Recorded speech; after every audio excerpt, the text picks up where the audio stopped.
साथियों, माता शूलिनी के बारे में हो सकता है कि आप में से कुछ लोगों को पता भी हो सकता है कुछ लोगों को नहीं भी पता हो, पर ये माता दुर्गा के रूपों में से एक रूप है। जिस समय पे देवता भी थक हार गए थे और उनको कोई रास्ता नहीं दिख रहा था, उस समय पे माता शूलिनी का आह्वान किया गया था। स्वयं भगवान शिव ने माता शूलिनी को अपना त्रिशूल दे करके प्रार्थना की थी कि अब हमारी रक्षा करो। भगवान शिव खुद माता शूलिनी से प्रार्थना कर सकते हैं, तो आप सोचिए कि उनका ये वाला रूप कितना ही शक्तिशाली होगा। आज आपके लिए लेकर के आई हूँ माता शूलिनी का एक बहुत ही पावरफुल यंत्र। Hello everyone, this is Hirana, international spiritual leader. Welcome to my channel Shivam Bodhi. आप सभी दिव्यात्माओं का अभिनंदन करती हूँ। मिशन अवेकनिंग में आप सबका स्वागत है। साथियों, समस्या कैसी भी हो, काम बिगड़ रहे हो, या हो सकता है कि आपका पैर आगे न बढ़ रहा हो, पैसों से रिलेटेड प्रॉब्लम है, कमाते हैं रुकता नहीं है, या स्रोत नहीं बन रहे हैं, नौकरी नहीं लग रही है। साथियों, ये कहें कि काम पे जाने का मन ही नहीं करता है, बहुत ज्यादा नेगेटिविटी है, कोई काम नहीं बन रहा है, ऐसी अगर सिचुएशन आ रही है, या आपको घर में हेल्थ की प्रॉब्लम आ रही है, घर में सब लोग बीमार, अचानक से सब बीमार होना शुरू हो गए, बीमारी है कि घर से जाने का नाम ही नहीं ले रही है, ऐसी समस्याएं साथियों कि जो खत्म नहीं हो रही हैं, कोशिशें कर रहे हैं पर समस्याएं खत्म नहीं हो रही हैं, तो साथियों आप इस यंत्र को बनाइए, विधि विधान से इसकी पूजा कीजिए और कुछ ही समय में साथियों आप सारी समस्याओं से निजात पा लेंगे, सारी समस्याएं आपकी खत्म हो जाएंगी। तो बाकी बातें हम बाद में करेंगे, पहले मैं आपको यंत्र बनाना सिखा देती हूँ, ठीक है। यंत्र कैसे बनाना है उसके बारे में फिर बाद में बात करेंगे, कैसे बनाना है, कब बनाना है, क्या करना है, ठीक है। इस तरीके से चौकोर बना लेंगे हम। बीच में बना लेंगे गोला, एक बनाएंगे गोले के अंदर ट्रायंगल सीधा, एक ट्रायंगल बनाएंगे उल्टा। वाली साइड पे हम नंबर लिखेंगे। बस हमें ध्यान रखना है कि साथियों जो नंबर हमें लिखने हैं वो नंबर 5 से स्टार्ट करना है, ठीक है। बाकी के आप कैसे भी लिख लीजिए, कोई फर्क नहीं पड़ता है, पर हमें नंबर 5 से स्टार्ट करना है। और साथियों इस तरीके से हमें कमल की पत्तियां बनानी है, ठीक है। 8 पत्तियां बनेंगी, 4 आमने सामने इस हिसाब से, ठीक है। 8 पत्तियां हो गई। साथियों बीच में हमें एक मंत्र लिखना है, ओम ज्वल ज्वल शूलिनी। तो साथियों ये हमारा यंत्र हो गया है तैयार। तो माता दुर्गा की अगर आप पर कृपा हो जाए तो दुनिया में ऐसा कोई काम नहीं है कि जो आपका बन न सकता हो। साथियों कोई मुकदमा चल रहा हो उसके लिए ये यंत्र काम करेगा, दुश्मन से परेशानी हो रही है ये उसमें काम करेगा, आपके काम अटका हुआ है, जैसे कई बार क्या होता है कि आप घर बनाना चाहते हैं, आपका घर नहीं बन पा रहा है, आपके परिवार में किसी की शादी नहीं हो पा रही, उम्र बहुत ज्यादा हो गई, शादी नहीं हो पा रही है, या बच्चा बहुत मेहनत कर रहा है, नौकरी नहीं लग पा रही है, या आप चाहते हैं कि आपका ट्रांसफर हो जाए पर आपका ट्रांसफर नहीं हो रहा, कुछ न कुछ अड़चन किसी न किसी काम में आती ही रहती है, बीमारी है निकलने का नाम नहीं ले रही है, घर में से कोई ना कोई घर में बीमार रहता ही रहता है, दवाइयों में पैसा खर्चा होता ही होता है। तो साथियों ऐसी जो समस्याएं हैं जो खत्म नहीं होने में आ रही हैं, और कई बार क्या होता है कि आपको ऐसा लगता है कि सब कुछ ठीक नहीं है, नौकरी में लगी है, मंथली तनख्वाह भी आती है, घर में सारे काम चल रहे हैं, पर कहीं ना कहीं कुछ न कुछ ऐसी गड़बड़ है जो समझ में नहीं आ रहा है, पर कुछ गड़बड़ है, कोई नेगेटिविटी ऐसी है जो घर में हमेशा कलह कलेश का कारण बनी रहती है। जरूरी नहीं है कि फिजिकल प्रॉब्लम हो, फाइनेंशियल प्रॉब्लम हो, कई बार साइकोलॉजिकल प्रॉब्लम्स होती हैं, कई बार इतनी टेंशन घर में होती है कि सब कुछ होती है वो भी उसका कोई मतलब नहीं रह जाता है। ऐसी स्थिति में साथियों ये यंत्र बहुत कारगर है। इवन कहते हैं कि अगर इस यंत्र का उपयोग आप कर लेते हैं, विधि विधान के साथ पूजा पाठ करते हैं, तो साथियों अगर आपको विष भी दे देना उसका भी आपको असर नहीं होगा, आपके साथ कोई कितना भी बुरा कर ले उसका असर नहीं होगा। अगर कोई साधक इस यंत्र की साधना कर लेता है तो कहते हैं कि सामने गोलियां भी चल रही हो तो आपको गोली नहीं लगेगी, ऐसा ये यंत्र है, बशर्ते कि आप इसका प्रॉपरली पूजन करेंगे, ठीक है। यंत्र मैंने बता दिया है, अब बात करते हैं कब कैसे।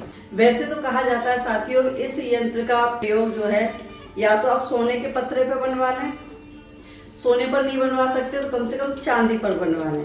चांदी की पत्तियां आती हैं उस पर आप बना सकते हैं। मेरे भाई बहन नहीं भी बना सकते हैं, जो नहीं बना सकते हैं वो कम से कम तांबे पर बना सकते हैं, और पर भी आप नहीं बना सकते हैं तो वो कम से कम भोजपत्र पर बना लें। भोजपत्र पर भी आप साथियों उसको बना सकते हैं। बनाना कैसे है, रोली से बना सकते हैं। वैसे मैं तो कहूंगी साथियों, इस यंत्र को ताम्रपत्र पे बनाओ, सोने पे बनाओ, चांदी पे बनाओ या भोजपत्र पे बनाओ, आप बनाओ रोली से, ठीक है। क्योंकि माता शक्ति का रूप है, माता शक्ति के लिए हम ये यंत्र बना रहे हैं तो लाल कलर से बनाएंगे, ठीक है। कलम कौन सी होनी चाहिए, कलम होनी चाहिए अनार की कलम। अनार की कलम का अरेंजमेंट कर लीजिए, भोजपत्र का अरेंजमेंट कर लीजिए और इस यंत्र को बना लीजिए। देख करके बना लीजिए, मैं साइड में लगा देती हूँ, सारे यंत्र लगाती हूँ।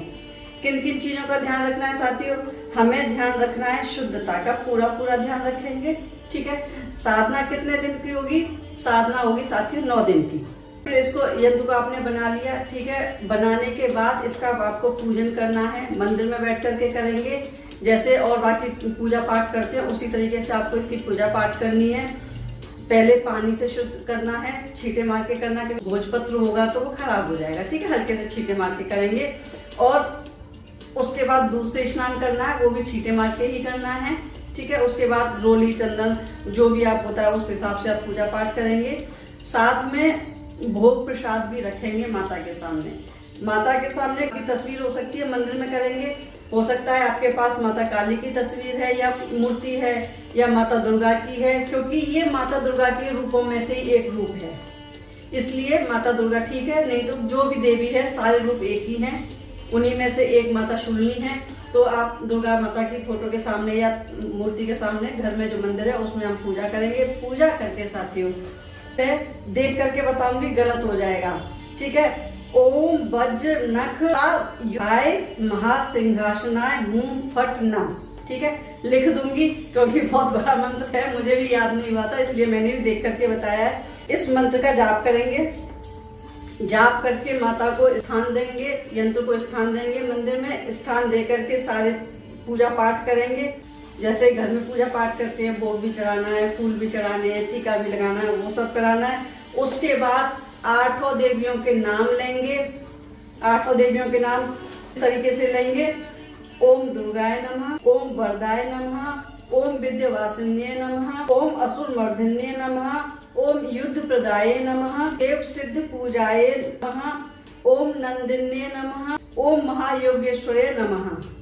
इस तरीके से 8 देवियों के नाम लेंगे, ठीक है।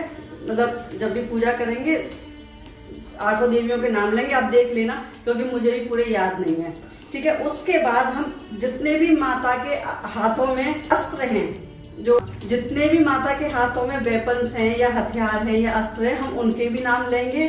जैसे ओम चक्राय नमः, ओम शंखाय नमः, ओम खगाय नमः, ओम गदाय नमः, ओम चापाय नमः, ओम त्रिशूलाय नमः, ओम पाणभ्य नमः, ओम पाशाय नमः। माता के 8 नामों का नाम लेंगे और माता के 8 जो अस्त्र हैं या जो मतलब उनके हथियार हैं उनके नाम लेकर के पूजन करेंगे, ठीक है। उसके बाद ओम आयुधाय नमः करके, ओम आयुधाय नमः करके मैं मंत्र बता रही हूँ, उस मंत्र का आपको कम से कम 10 माला का जाप करना है। ओम ज्वल ज्वल शूलिनी दुष्ट ग्रहान हुम फट स्वाहा। बहुत ही पावरफुल मंत्र है, बहुत ही पावरफुल मंत्र है, लिख दे रही हूँ, आप साथ में देख लेना, ठीक है। शुद्धि के साथ करेंगे। इस यंत्र का वो पहले वाला नहीं है कि आपने 1100 बनाने, 1000 बनाने, नहीं बनाने हैं, एक यंत्र बनाना है। खुशी की बात है, बहुत सारे नहीं बनाने हैं, ठीक है। एक यंत्र बनाना है। लेडीज बनाएंगी तो ध्यान रखें कि पीरियड्स के बाद बनाएं, उससे बीच में पीरियड्स का कोई चक्कर ही ना रहे, ठीक है। जेंट्स बना रहे हैं तो उनको तो कोई प्रॉब्लम है ही नहीं।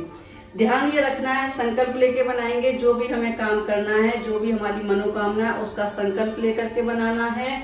और साथियों, ये जो आपकी साधना होगी पूरे 9 दिन की होगी। समय सुबह का टाइम बहुत अच्छा होता है। अगर सुबह के टाइम नहीं कर सकते हैं तो पूजा आप शाम के टाइम भी कर सकते हैं, जो जिस टाइम पे पूजा का टाइम होता है उसी टाइम पे। ये नहीं कि रात को 10 बजे कर रहे हैं, शाम को 6-7 बजे के बीच में जो पूजा का टाइम होता है उस टाइम पे करें, या सुबह के टाइम में जो पूजा करते हैं उसमें आप कर सकते हैं। रोज भोग प्रसाद चढ़ाना है, माता के नामों को लेना है, 8 अस्त्रों के नाम लेने हैं। उसके बाद भोग प्रसाद लगा करके आपको 10 मालाएं डेली करनी है। साथियों, कोई भी काम हो जरूर पूरा हो जाएगा। और कोशिश कीजिएगा कि जब आप भोग प्रसाद चढ़ाते हैं तो लौंग वगैरह जो बताशा लौंग चढ़ाएंगे ज़्यादा अच्छा रहेगा। साथ में कपूर भी जलाइएगा माता के सामने। वैसे तो पूजा में ये चीज़ें सब चलती हैं, तो छोटी छोटी चीज़ें बताने की जरूरत नहीं होती, आप सब लोग समझते हैं कि कैसे पूजा की जाती है। ठीक है, करके जरूर देखिएगा, बहुत ही शक्तिशाली है। 9 दिन में आपकी इम्पॉसिबल विश भी पूरी हो जाएगी। उम्मीद करती हूँ आपको जानकारी पसंद आई होगी। अगर आपको जानकारी पसंद आई हो तो वीडियो को लाइक शेयर कर दीजिए, और चैनल पर नए हैं तो प्लीज चैनल को सब्सक्राइब कर लीजिए। एक और चीज, अगर आपको लगता है कहीं आपसे गलती हो रही है या आप कहीं अटक सकते हैं तो आप मुझसे पूछ भी सकते हैं। नंबर मैं दे देती हूँ, आप मेरे वीडियो में जाकर के नंबर भी देख करके आप मुझसे बात कर सकते हैं। अगर आपको कहीं भी दिक्कत आ रही है तो वीडियो देखने के लिए आपका बहुत बहुत धन्यवाद, थैंक यू। वैसे साथियों, मैंने कार्ड्स भी बनाए हैं, मनोकामना के लिए कार्ड्स बनाए हैं, मैंने शादी के लिए कार्ड्स बनाए हैं, कुबेर यंत्र बनाए हैं, बहुत सारे कार्ड बनाए हैं। आप चाहें तो मुझसे ले सकते हैं। Thank you.